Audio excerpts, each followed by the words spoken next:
Amigos do YouTube, sejam muito bem-vindos. Hoje um vídeo sobre uma indagação de muitos a respeito da possibilidade de usar munição 7.65 no revólver 32. Então, para iniciar com questões legais, é claro que você, para ter a posse desse material, você tem que ter um CRAF para cada uma dessas armas. Só assim você consegue comprar a munição e ter a possibilidade de fazer o que eu vou mostrar. Então, de uma forma muito simples, né, eu diria o seguinte: não pode, tá? E vou explicar por quê. Primeiro,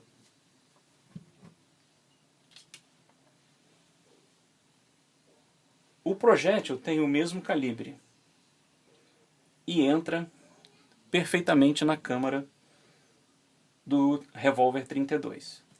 Só que entre o final do projétil e até o início do cano existe um espaço muito grande, no qual o projétil vai acelerar numa velocidade muito alta antes de atingir as raias. E isso não é bom, porque com essa velocidade alta, antes das raias imprimirem o giro ao projétil, vai fazer com que o raiamento se desgaste prematuramente e que também sobre resíduos, né, da camisa aqui da munição 7.65. Então, esse é o primeiro ponto. O segundo, falha de extração. Eu vou me socorrer aqui de alguns cartuchos 7.65 já usados. Vou colocar só dois. E o que normalmente acontece? Quando você utiliza aqui o extrator, como o cartucho 7.65 é um pouquinho pequeno, ele não consegue sair por completo e ele tende a entrar por dentro aqui do extrator, né? Então dessa vez aqui eu não consegui reproduzir perfeitamente o que eu estou querendo dizer. Isso, é isso que eu queria mostrar. Então ele sai, volta e aqui, ó, acabou o revólver. Você não consegue mais fechar, você não consegue mais fazer nada. Ele tem um aro bem fininho que prejudica bastante. Ele encosta aqui, ó, e você leva um tempão querendo tirar e ele não sai, tá? Então isso aqui você estaria fora do combate. Então consegui tirar aqui com a ajuda de um canivete. Esse era o ponto que eu queria mostrar. E por que isso acontece?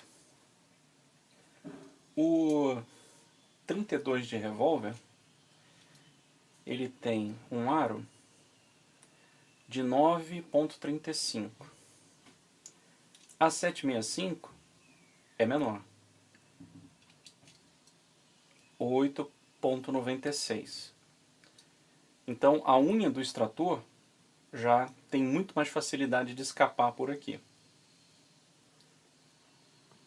Esse é um ponto. Agora, vamos falar sobre a falha de percussão. Uma outra diferença dimensional também do cartucho, o aro do 32 Smith Wesson longo tem uma espessura de 1,34 milímetros. A da 7.65, bem menor, 1,03. 0,97 deu aqui. Então, a gente pode até ver isso.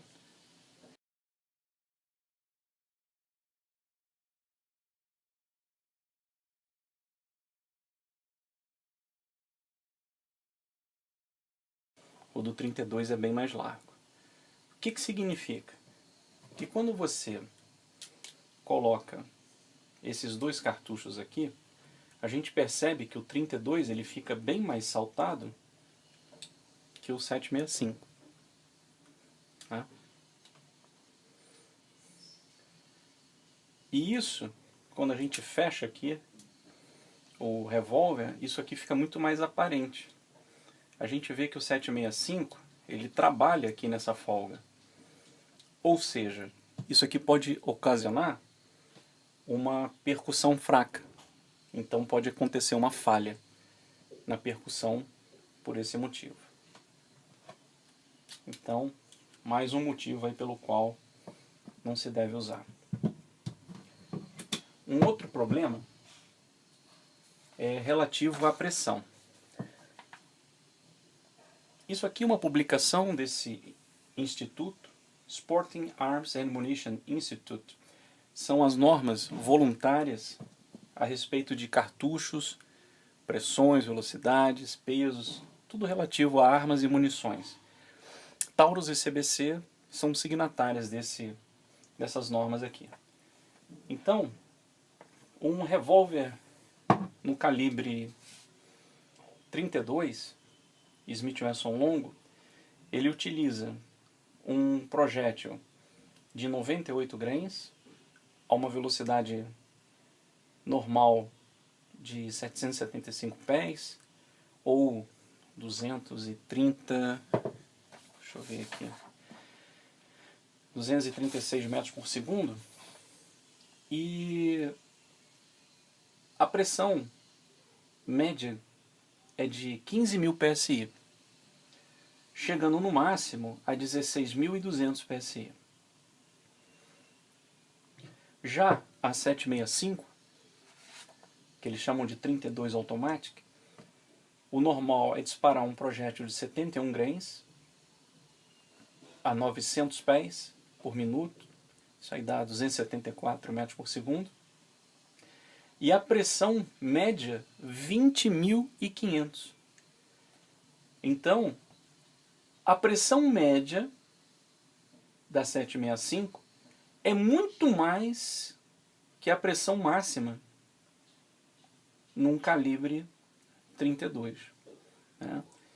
Então, vale lembrar que esse cartucho aqui, ele foi desenvolvido na época que ainda existia pólvora negra, por isso que ele é tão grande, tem tanto espaço, e ele pertence a uma geração bem antiga.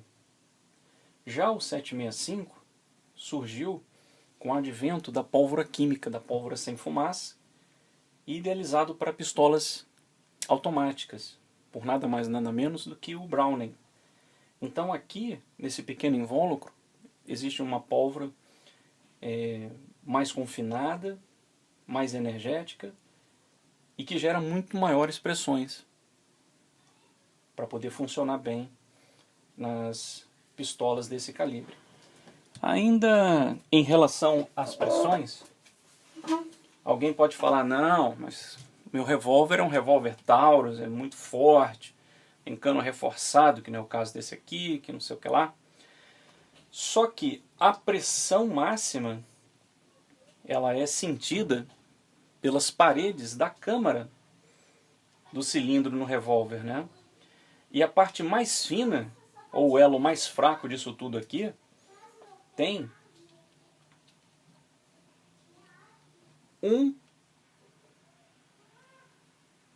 1,71 milímetros. Então é uma casquinha muito fina. E a gente sabe que a resistência ela está ligada ao tipo de aço que foi usado aqui e ao tratamento térmico que deu a têmpera. E a gente não sabe. O que a gente sabe é que provavelmente a Taurus brigou, lutou para botar essa arma dentro dessa especificação aqui. Né? Mas assim, em análise bruta, se você pegar essa pistola 765, aonde também vai ocorrer a maior pressão, que é na câmara, se você medir aqui a espessura, você vai ver que é muito maior. 3,68 que está dando aqui. Então, essa aqui é uma arma, sem dúvida nenhuma, muito mais preparada para aguentar uma pressão bem maior. Ok? É isso aí.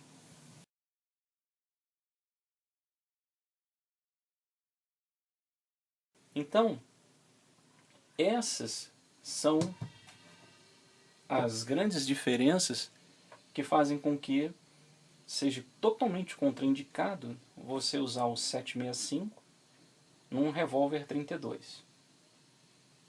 Além disso, existem outras questões. Mesmo que você tenha essas duas armas de forma legal, o fato de você usar uma munição 765 e entrar numa ocorrência, né, na perícia e na balística, vai ser detectado que você estava usando uma munição não compatível com o calibre da arma que você efetuou os disparos. Isso eu não estou dizendo, mas é uma possibilidade. Isso pode ser muito mal interpretado pelo delegado, pelo promotor, pelo juiz, e você acabar se enrascando por causa de um detalhe técnico desse aqui. Lembrando que nesse tipo de arma 765, eu não recomendo o uso de munições expansivas, né? O ideal mesmo é explorar o melhor que o calibre tem, que é a sua capacidade de perfuração. Então, em termos de benefício do 765, teria a penetração num projétil mais leve, e o 32, o que ele tem de melhor? Ele tem muito mais massa do que o 765, isso aqui é 71 grains, isso aqui são 98. As energias são praticamente idênticas, se não me engano, deixa eu ver aqui, 175 joules contra 178, então em termos de energia são praticamente idênticos. Mas o 32 ele tem um chumbo muito macio mesmo, e que tem a capacidade de se deformar facilmente no impacto, coisa que essa munição encamisada, ponta oca, não tem. Então, raramente ela consegue abrir direito em forma de pétala, ela precisa de muita velocidade para que isso aconteça. Então, por tudo isso aí que foi dito, eu não recomendo esse tipo de utilização, né? E nem indico também. Bom, espero que tenham gostado e espero ter respondido aí também a dúvida aí de vários inscritos que me perguntaram se era possível usar essa munição 765 num revólver 32. Ok? Obrigado, um abraço, até a próxima, fiquem com Deus.